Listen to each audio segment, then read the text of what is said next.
We are on week 2 because we are on week 2 of Lent. And our reading is the reading we read last Sunday. So, Chapter 4. So we should all be a little bit familiar. Well, we should just all be a little bit familiar with this particular story, Matthew, chapter 4. But I want to start at Matthew chapter 3, verse 17. That's where this story begins. I got it.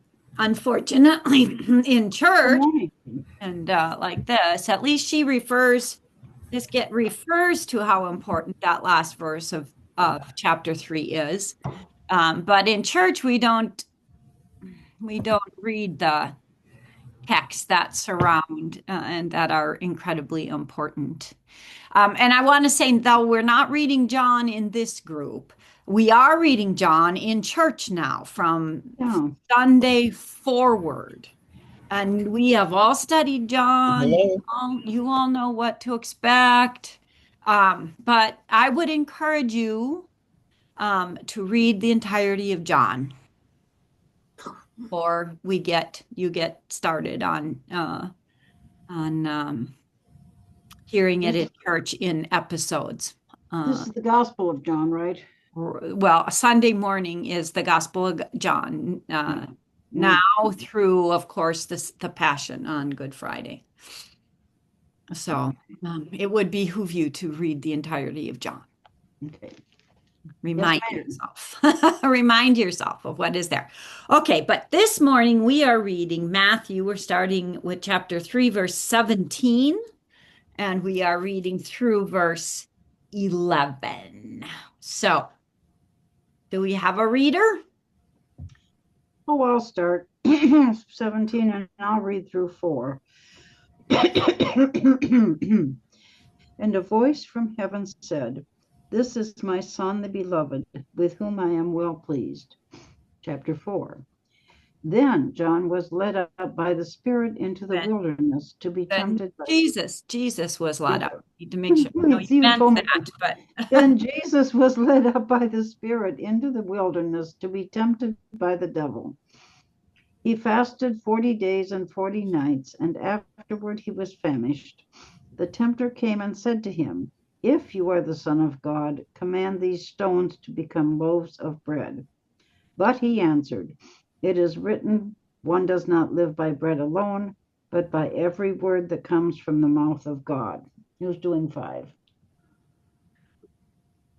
Verse 5. Then the devil took him to the holy city and placed him on the pinnacle of the temple, saying to him, "If you are the Son of God, throw yourself down, for it is written, He will command His angels concerning you, and on their hands they will bear you up, so that you will not dash your foot against a stone." Jesus said to him, "Again it is written, do not put the Lord your God to the test." Again, the devil took him to a very high mountain and showed him all the kingdoms of the world and their glory. And he said to him, "All these I will give you if you will fall down and worship me." Then Jesus said to him, "Away with you, Satan, for it is written, worship the Lord your God and serve only him." Then the devil left him, and suddenly angels came and waited on him.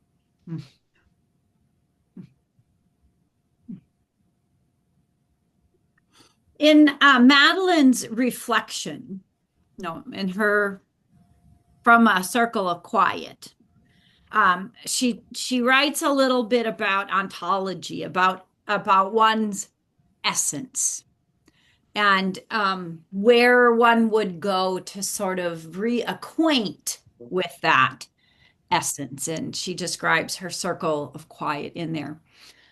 That's why it's so important that we read this story beginning with verse 17. And a voice from heaven said, "This is my Son, the beloved, with whom I am well pleased. This is Jesus' essence. And it is also our essence. We are the beloved, with whom God is well pleased. So we can go all sorts of ways from that point. What we see in this story is Jesus returning to his essence as he is seduced.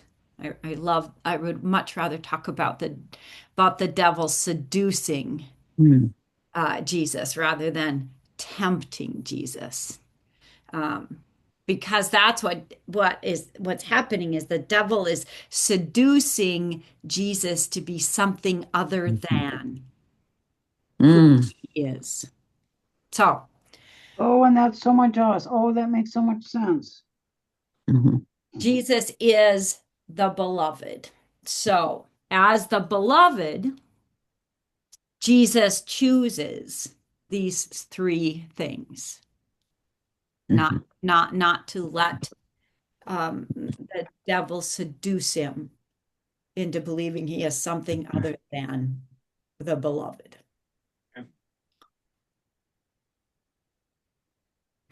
And oh my goodness, the devil does that to us so much. Yeah, go ahead, Jane. Oh my goodness. Doesn't it resonate with the snake with Satan in the garden and Yes. tempting Eve? Mm-hmm. It's just Seducing her. inflicting that little bit of doubt. You bet. If you bet. are. Yeah. Just The like sermon- we keep saying, if you are. The sermon we heard this past Sunday on this gospel and the Adam and Eve story was absolutely brilliant in weaving that point about what was happening in the garden and what is happening in this moment. Yeah, those two stories. Thanks for Jane, because that's how they are paired in the lectionary. That's what we just heard on Sunday. Eve was just a lot more naive. It was that pairing. Well, Eve was human Yeah. Yeah. and Jesus is God. Yeah. And Eve hadn't been around very long. No, see, we knew. But And Jesus had been around since the beginning. Mhm. Yeah. That's a good point. Which But we know that even given all that, Sharon, Jesus was truly tempted, right? The devil was doing a fabulous job of seducing Jesus into believing that he was something other than he was. That he was, I mean, you could even put it maybe in those terms, that he was merely human. And being merely human, then he wants power. A human being looks for power and status and control. I mean, I think that's why this is a powerful story, not because Jesus is sort of this big, huge, you can't tempt me kind of man, but that something else is happening there. Yeah, Sharon Well, and Jane. The brilliance of the tempter's words are that for Jesus, he frames it as, so you're God, show us what you can do. Uh-huh.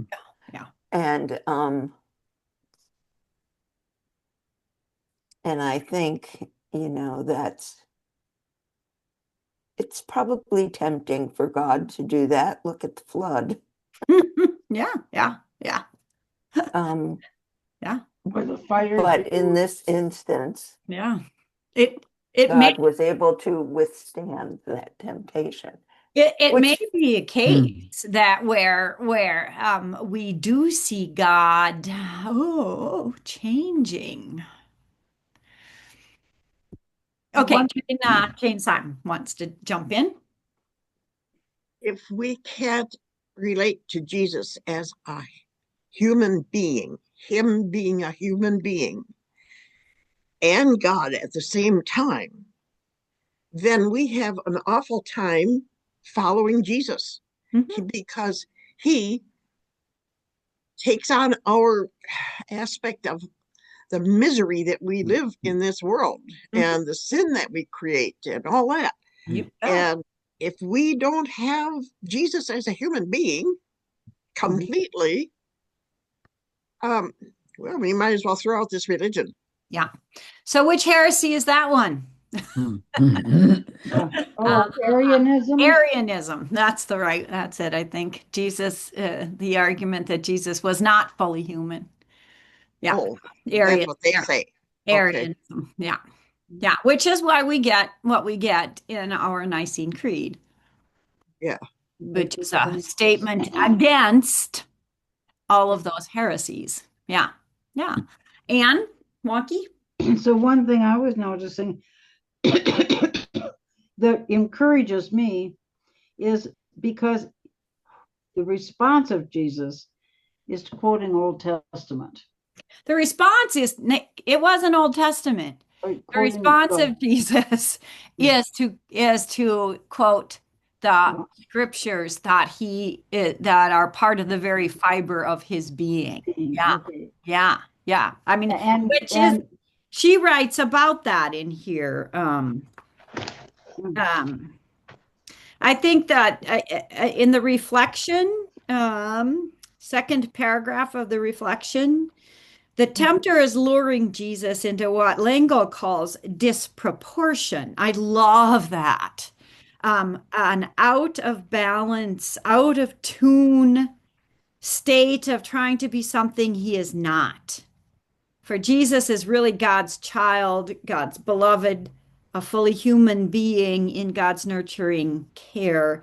There's no need to turn stones to bread. Instead, Jesus trusts the Holy Spirit to teach and sustain him just as God taught and sustained the ancient Israelites with manna in the wilderness. And so Jesus responds to the tempter by quoting that ancient story. Yeah, I mean I mean that's part of the seduction, isn't it? To turn one's story against or to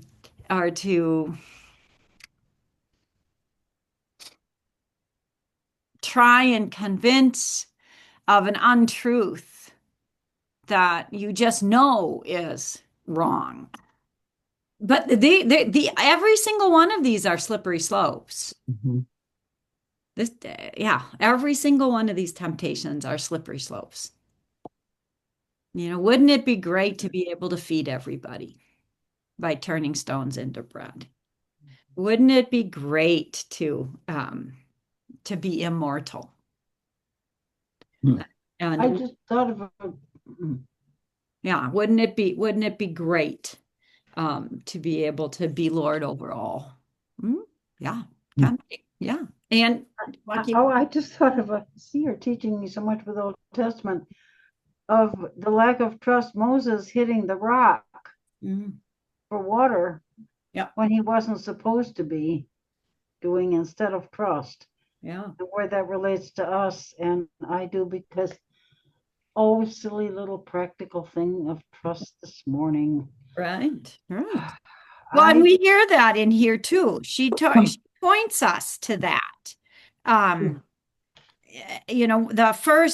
Those discussion questions are all about that, aren't they? What fears have you in their grips today? What temptations, what disproportions, what distrust do they provoke? Yeah, you're right, Anne. It's all about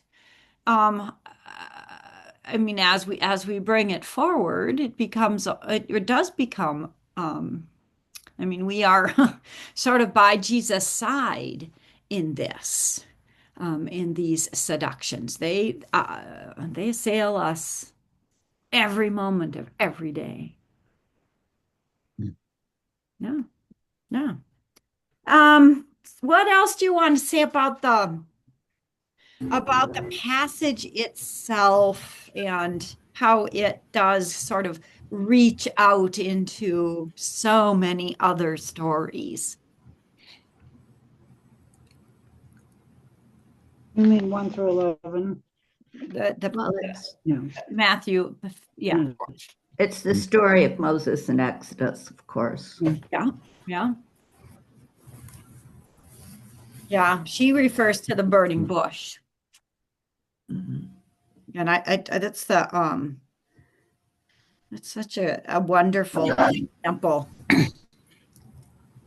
about being pruned. Mhm. Yeah. The bush was a bush. A bush certainly doesn't have the opportunity or prideful and selfish or self-destruction that we human beings have. The encouragement to live into one's essence, one's ontological call. If you read the book, it's like that word is just Yeah. I being have got to repeated, get a hold of repeated. that. Yeah.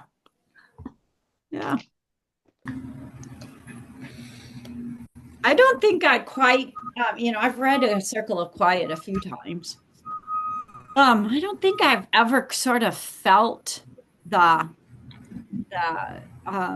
calmness of that circle of quiet until I read it in this way. That what Madeline, Whistling. yeah, What noise? somebody's got something going on. That Oh, outside, yeah. the circle of quiet, and she asks us, where is ours? Where is our, do we have a circle of quiet? And has that changed over time? Have you had different circles at different times in your life? If you could visit one, which one would you choose and why? We're not quite there yet. So think about those things, but we're not quite there yet. Well, Yeah. this Go is ahead, Catherine. this is a circle. Mm. Sure. Yeah. Yeah. A place where you Both of us. a place where you can be who you are. Yeah. That's true. Well, I hadn't thought about that because I think you're right, Catherine. Because I spent a lot of time thinking about what my circle of quiet was. Because I'm not good at if that. I use Madeleine's framework, I don't have one. There's no place I go same where here. I Yeah. get Yeah. to be quiet Same here. Yeah. and nobody bothers me. Bathroom. And Yeah. I'm not really one of those outdoor people. Mm. Um, It becomes a lot easier when you're a widow and you live alone.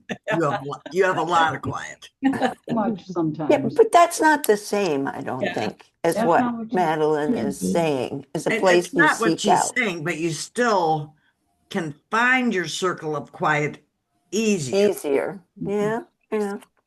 The bathroom. That's what my mom used to say. Yes. I'm in the bathroom. Don't bother me.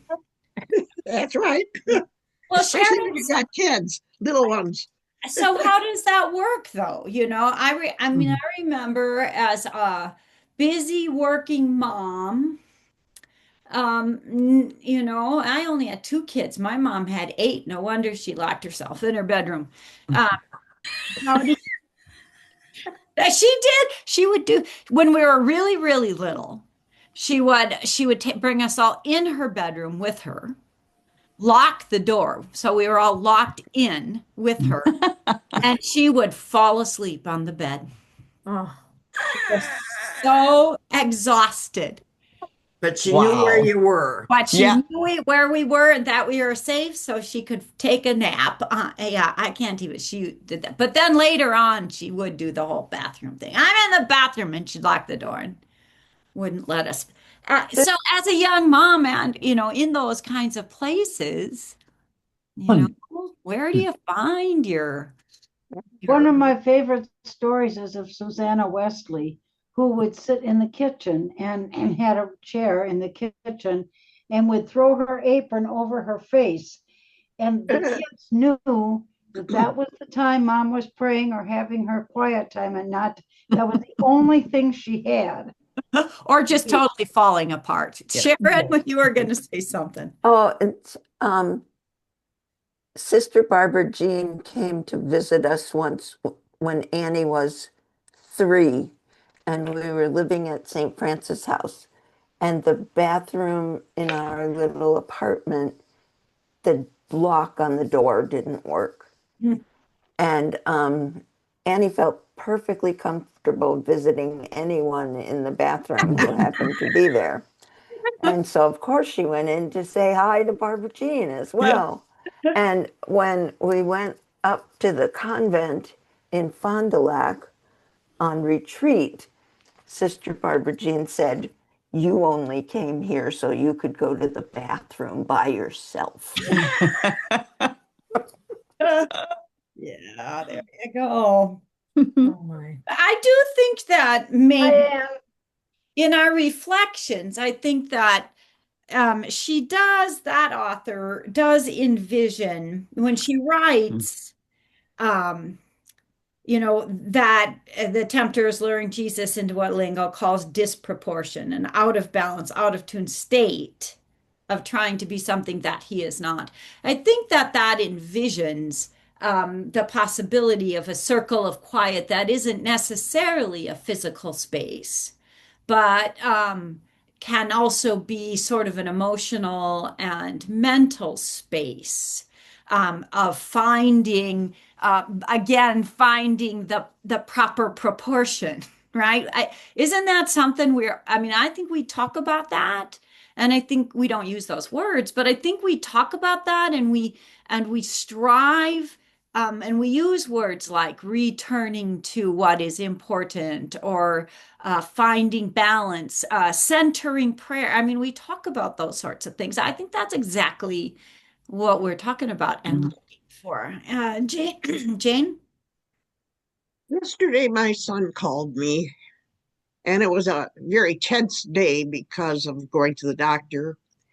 And he said to me, uh, choose, which you've always been telling me, choose to enjoy the day. What will be, will be. Oh, no. The Lord is in charge. It's in God's will. His words were, thy will be done, Lord. Mhm. And it set me into thinking, yes, thy will be done, Lord. And it gave me a mental set apart. And the rest of my day was lovely because of what he said to me. Wasn't that a gift, huh? Yeah. Yes. Yeah, And yeah. we talk about that quite a bit, that it's the Lord is in charge, thy will be done. And I was so glad that he called me yesterday and said that. That was I a needed the reminder. Yeah, yeah. was a blessing. And So it sets you apart. I think that's a wonderful story about how others can help us find those places of rest. Mhm.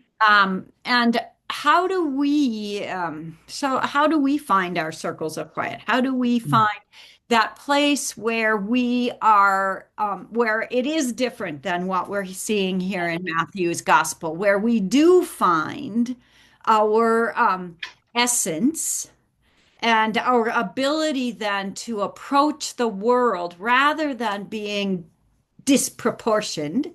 And we know all sorts of people out there who are disproportioned.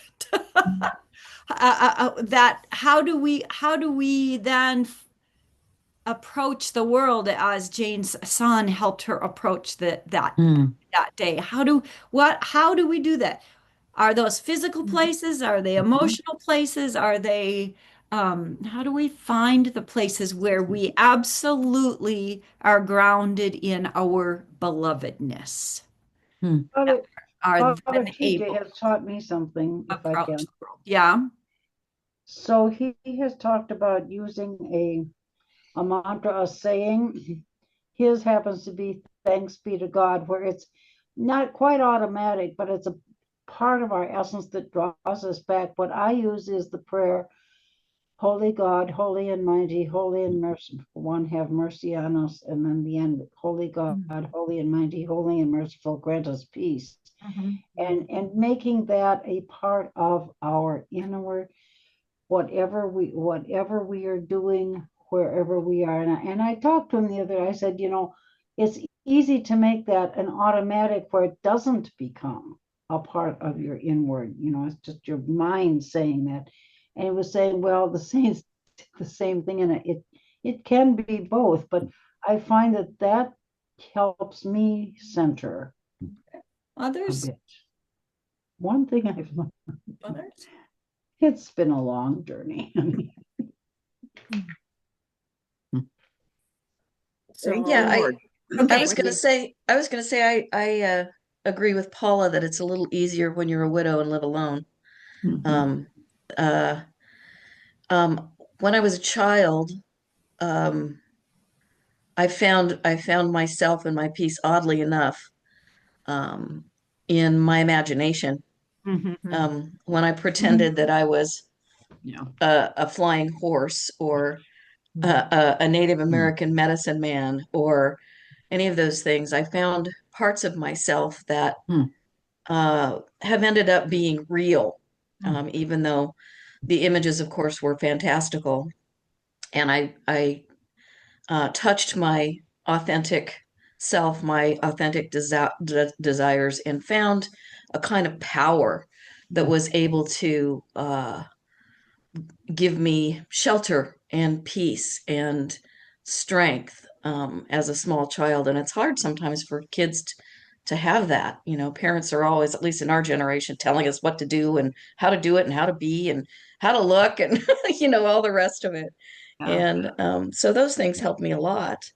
And of course, it's translated, I guess, into my adult circle of quiet, into writing, into that kind of work that actually harkens back to week one when she, was talking about the process of writing and whatnot. But yeah, those are the circles of quiet for me, and of course, all kinds of prayer and, as somebody else said, the safe spaces that we're in with our spiritual friends. Yeah. I'd like to ask you, Anne is next. And then I think Kathy had her hand up. So let's go Anne and then Kathy. Go ahead, Anne. And Barnwell.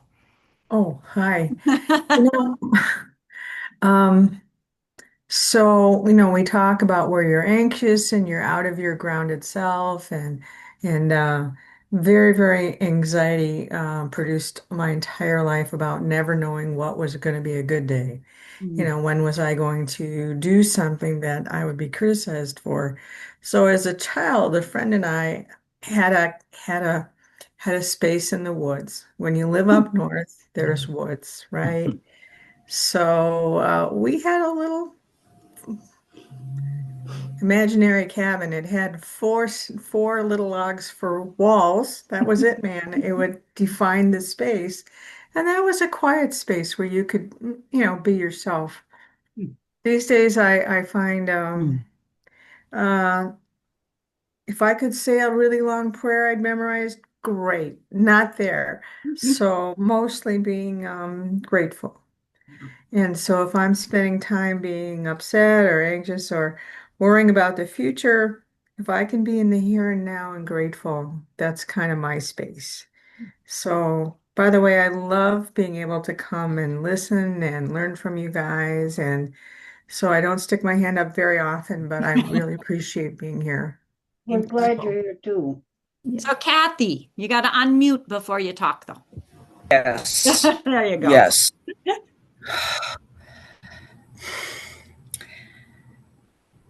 My thoughts, I've had racing thoughts lately. It's hard for me to settle on one. Um, but I just listening to you all, as I was listening to you all, I thought, that when I am outside, when I'm out in nature, um, I can be there in that quiet place. And being in the here and now has been so hard for me lately. Oh my God. Yeah. I think it's been hard for all of I us. was in the welcoming for a good, yes, thank you. Thank you. I'm not the only one. You all just sound more grounded than me. Okay. No, yeah. Yeah, put on a good I show. was in the welcoming prayer. What? Yeah, we put on a good show. We put on a good show, right? We practice that. I just realized I haven't turned up my thing. Yeah. I was in welcoming prayer meeting on Tuesday and I had a complete meltdown. Uh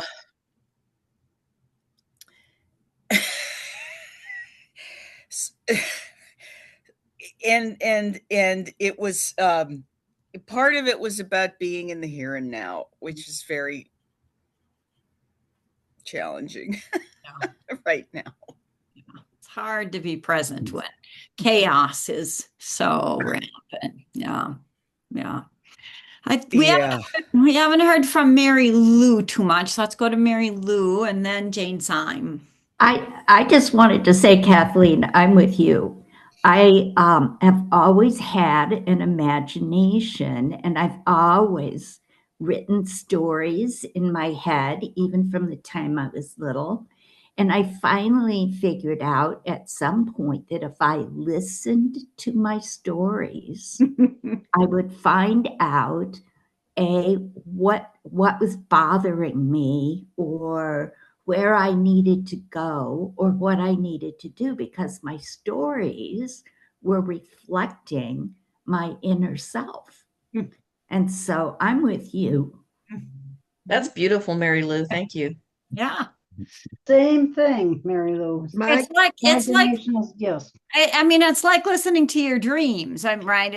You're listening to your daydreams, which is just as good. Jane, Syme. My question is to Kathleen also on the same story thing that can you tell me how you ever got into imagining that you were another thing like an Indian Medicine person.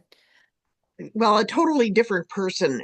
Can you relate that? I know you were awfully little when you did it, but maybe you can impart to me how you got yourself into thinking you were another individual, whether you were a medicine man or a whatever. You know, I don't know. Maybe it's because I have complex PTSD from my childhood. You know, you have to go somewhere safe, and if you don't have a physical place you can go to be safe, you can become something else or someone else. And for me, it wasn't easy. I'm trying to think if there was even a process. I would take things that I had read about or seen on television or in the movies, or things that sparked some kind of um, resonance with me, that gave me a kind of joy or a kind of purpose, and I would just transform. I would just become those things. I mean, I was squirrels and groundhogs and all kinds of things too. So, I find I that did the gamut. amazing. Well, isn't that also the beauty of stories, right? Mhm. I mean, I think that that's why it's so important. You know, you all know me. The stories I love are the fantastical stories. Isn't that the part of how why we tell story? I mean, and Madeline would say that herself, so that we can find the safe place, the safe person in that story to so that we can embody something and practice a new and different way of being, and maybe by doing so become that which we believe we are, become that beloved, and become braver and more courageous. Okay, Mary Lou, I think, and then Anne. Wonky. Well, I was just going to say, in terms of process, I have no idea. It just was me.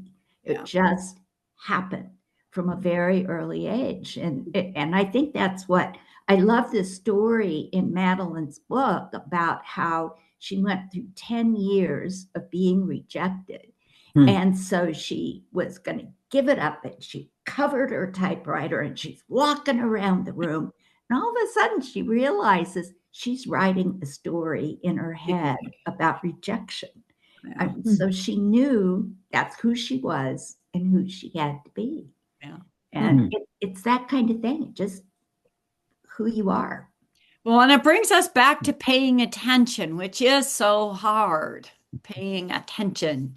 And Wonky. Oh, I was just going to relate to Jane. So I think being an only child, for me, I mean, I have always had a huge imagination. And from, again, like Mary Liz says, I don't know how from the time I was little. And even today, I will go into that because I have a loving husband, but bless his heart, he's not me. And Yeah. so, and it's hard because I have grandchildren who will look at me, Christopher, and say, or Daniel, and they're the scientific mind, and they'll go, huh? Yeah. And then there's Nicholas, who is Mr. What's his face that was in what was the story, and is in his own little world and was able to imagine totally. Whereas these other people are, and Beth is another one who will be just like, huh? Real.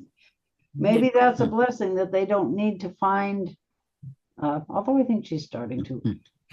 So you have the physical part of your life. You know, I was an only child. I made up my stories to amuse me.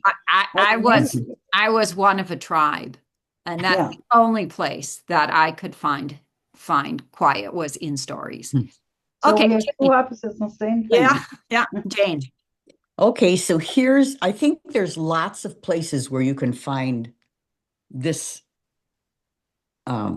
special place for release. And one of the ones that I love is walking through Oak Hill Cemetery. Yeah. And I get the best of nature and quiet. And then where in the prayer where she talks about letting ourselves turn letting ourselves turn inward in fear or self-absorption. And I look at all those headstones, 160 years plus, and they all had stories of happiness, grief, loss. And it kind of puts it all in place for me. You are not exclusive. Your story is not special. This is what it is to be human. Yeah, that's a great way of being reproportioned. Well, that's a great segue. Shall we move to that? That first question I think we're all dealing with all the time, right? Yeah. What fears have you in their grips today? Temptations, what disproportions? Just love that. Yeah. What distrust do they provoke? What fears, what temptations? I mean, I can guess for all of us, but you know, Kathy.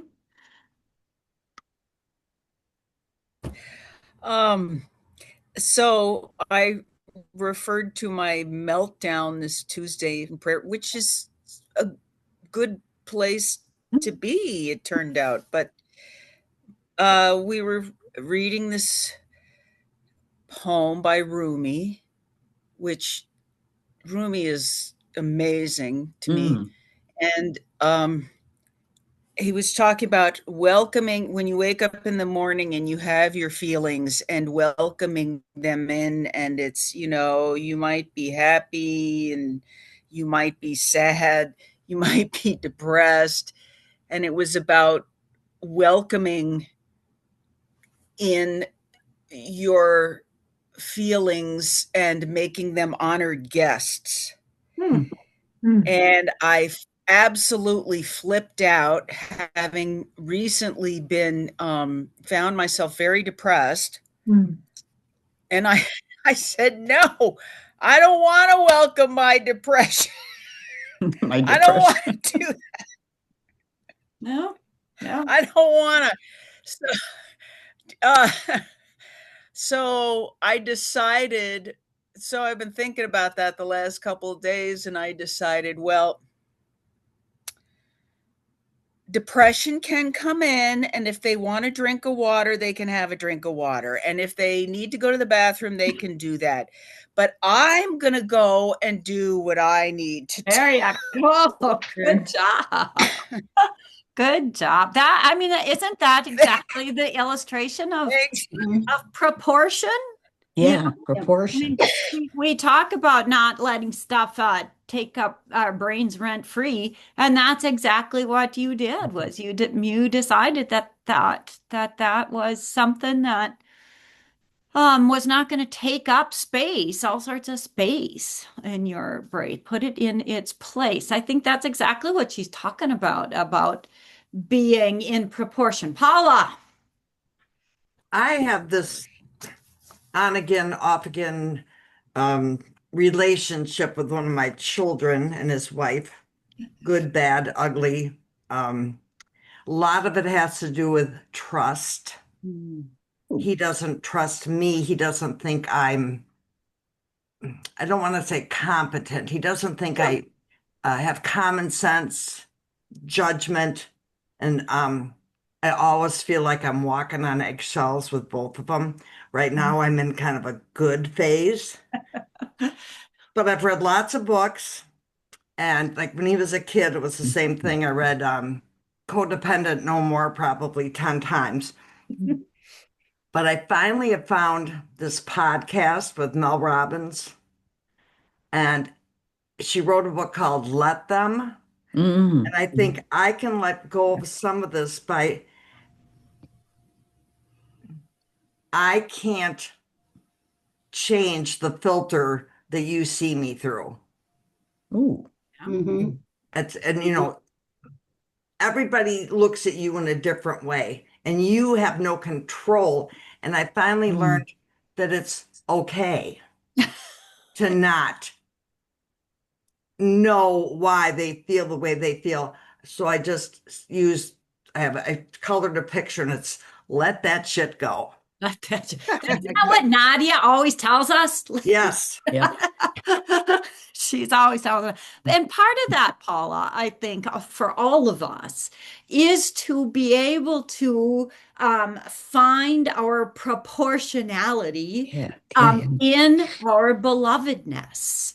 I mean, Yes. the whole world, the seducer, the tempter, is trying to take that away from us. Take the absolute belief that we are beloved in God's eyes. And why do we let you have 99 people who love you? Why do you let the one, approve of you? Why does that one opinion mean so much? Oh, yes. There you go. That's the big question, Yep. isn't that? And why is that the one opinion that you end up believing, Oh. internalizing? Yeah. Exactly. Yeah. Exactly. Yeah. Hey, Paula, I relate. I have a daughter like that. Who tries to tell me what to do, and it doesn't go. And my daughter is like perfect. And it's the middle son that's my oldest son. It's fine, but it's a middle son and his wife, and I love them dearly, but on again, off again. I have a daughter like that I haven't heard from in about 30 years for the same type of thing. Wow. Yeah. Yeah. And it's so important to keep that, because Daniel, my Daniel son, bless his heart, I know we're loved, but he has this judgment thing that, as they get older, they think that they really know what's going on. And I find that too. I'm coming to the spot where he will, when he's home, that nothing is not quite right enough. And what you're saying is absolutely wonderful. That yes, that we are still our beloved, and that if I don't do the dish thing, that's all right, quite the way he does, or it's okay. I think she froze on her way out. Yeah. We are still God's beloved. And for me, it's a judgment of my music. Mm. And I'm finally, after all these years, getting to the point, Paula and Sharon, where I can walk into Trinity and not be terrified that I'm going to be super judged by everybody about my. I mean, I think that I still, y'all know every time I get in front of a group to preach, it's like, oh my God. How can we help? I have Nicholas, who is terrified to play in front of Trinity. He thinks he'll make a mistake. How can I interpret this the way a 17-year-old will get it? Well, and the response to that is, well, nobody cares. But if you say nobody cares, that doesn't matter. No. Well, about the mistake, then do they care whether I do it at all? I mean, Yes. no, you just keep encouraging. You are God's beloved. That's what yes. God's beloved. Bless his heart, he's got my nerves. Yeah. Why do we inherit things like that from our ancestors anyway? Well, and people spend a whole lot less time thinking about us than we think they do. Yes, Paula, and that's a very good thing. Ain't that the truth? Well, Paula, that's another one, another proportionality, right? Yeah. When we realize that it's, I'm not the center, nothing revolves around me, everything is out of my control. And everything. Then we can find our center again. We can find our essence. We can find our belovedness. And out of that, Mary Lou, go ahead. I think the older I get, the less I care about what I wish I others was that way. Amen. age helps. I am getting better at that. I think, isn't that true? Yeah. And I think the brave, I would say, for me, the braver I get. One of the fears that I would bring up is the fear of not being strong, of having my strength dissipate. Of getting older. And, there's just so much you can do to help yourself. Are you talking physical strength? Yes.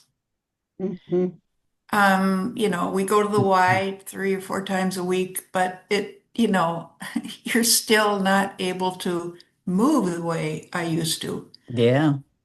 And, you wonder about what else is around the corner. Next, And that's really fearful to me. Yeah. And what temptations or disproportions do they provoke? Well, I don't know. Just what you do is just try to tamp it down. Well, don't think about that now. Don't think about that now. No. My friend and I are having a big birthday coming up, and we talked last night, and she said, it's freaking me out. I'm just preferring not to think about that. And I thought, yeah, okay, because people have told both of us that we look at least 15 years younger than our body says, than our chronological age says we are, which is fine with me. But Catherine, I get what you're saying, because I'm dealing with that with Bruce, and he sits there saying, well, we're just getting old. And I'm saying, yes, and God still has us here. And as this says, I may not do all things, but I can do one thing. And whatever our bodies at this point, I can still do one maybe small thing. And I'm still strong in God's eyes. I may be weak in God's eyes, but I'm also strong through him.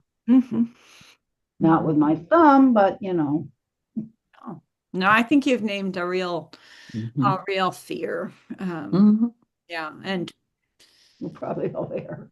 Yeah, no, I think we probably are all there, and I keep just keep at it and keep at it and keep at it, and now I've got sore knee and a sore elbow. And we will be praying for your trip, my dear. Ann Barnwell, did you want to say something? Well, as I listen, as I say, I just love this group. What in the idea of disproportion? Mhm. What in your life would you change if you more deeply trusted in God's graceful love and care? So, where do I start? So, I have a disability that is a hidden disability. And when I was growing up, it was basically not understood. And so I found that so I stopped trusting that anyone would be able to do for me what I needed. Hmm. And I ended up in a leadership position that is I put myself forward, a director, a lobbyist, I gave lots of talks. That was what I did. I was going to be the one who said what was important and this is what we need. And um, just imagine if I trusted God earlier. Just imagine, because my real self is actually a total introvert. Just, that's who I really am. And just think of all the effort. So so I'm afraid that I think that Satan walked up at me and said, you Mhm. can, you can make a difference. You can be the one to make a difference. Oh. The Lord And has I kept you went going all for this it. time and I He'll keep it went up. for it. I went for it. And I did make a difference, but at huge cost. So imagine taking this opportunity to be in proportion in in who I really am, and having the opportunity to rest in God's grace and have that be a totally different way of experiencing the world, you know. Hmm. That's So huge. that's just what came to my head in That's this huge. And conversation. Yeah. I think that that's right here in this story. Yes. The temptation, Satan seduces us into being out of proportion, Mhm. not to be who. I mean, and it takes a lifetime, doesn't it? Hopefully, by the Mhm. time I'm dead, I might have it figured out, but maybe not. It takes a lifetime and stuff changes, right? All the time. Yeah. So I think one of the things I think Anne Wonke alluded to it really early on is there a practice that helps us sort of to return to ourselves?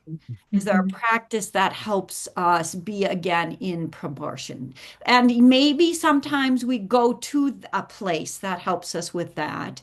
But maybe as importantly, there is a place practice in which we rest and find God again, find the essence of belovedness again, and I think that I think Jane reminded us of that too with the words of her son.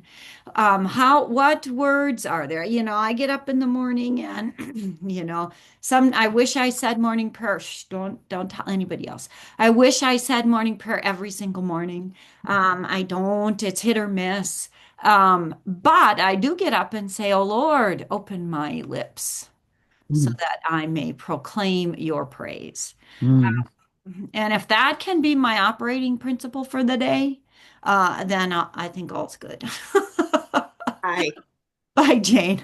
Right, Jane. Yeah. Oh, so good to see you, and I will miss you all. You never Maybe know. pictures. Pop in if you can. Yeah, I mean, so at 9 in the morning, I already looked at the time. It's like 2 or 3 in the afternoon. In Just place. enjoy your time, Kathy. Yeah. So we'll see. We'll see if I'm Don't go. And don't forget to take the polar plunge if you're given the opportunity. somebody just who asked me that. I don't know about the We polar. we got to do it when we went on our trip to Iceland. We Where do you didn't. go in the polar? So you want me to jump in a fjord? No, we jumped in. They cleaned out the hot tub and filled it with ice and water. Ice. Oh my God. That's okay. Oh, it's very, Pass. very wonderful. Not so sure. Oh. I'm glad you enjoyed it, Paula. I did. Yes. All right. I will see you all soon. Okay. Kathy, don't Yeah, leave yet, bye-bye. please. Okay. Kathy, Yes. I have a question. Do you have one or two commentaries that are your favorites On anything in general? on the Bible? Well, Caroline Lewis wrote the book on John. Caroline Lewis. So if you're looking for a John commentary, she's the one. Okay, well, what about like the whole Bible, just in general? Do you have anything you go to? On the entirety of it? No, Yeah. I tend to select. Okay. Individual. Yeah. Okay. So let me think about that and Because it's hard to tell when you look at them because so many of them are Little leaning Vivian. toward the evangelical side, and yeah. I don't want to spend a ton of money and find out that Got it's it. not my deal. Right. Well, and I also think that I believe it serves you better to look at individual books rather than to try and find a commentary. Because if you buy a commentary on the whole thing, you get this much. Yeah, that's true. Whereas if you go, That's if very you true. you decide this is the book I really want to delve into, then you get that. Who is that right there? Vivian, I can't see you. There you are. There Hi, she Viv. is. Hi, Vivian.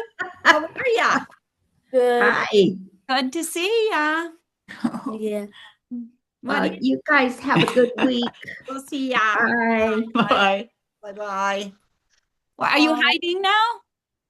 There you are. What are you doing over at Sharon's today and Greg's? Spending the weekend? Yeah, I'm staying with them. There's no No school. school. No school. The guy who delivered my seeds and corn this morning had his grandson with him for that very reason. No Yeah. school. Rita said Wednesday night, goodbye, Mary Lou, goodbye, Kathleen.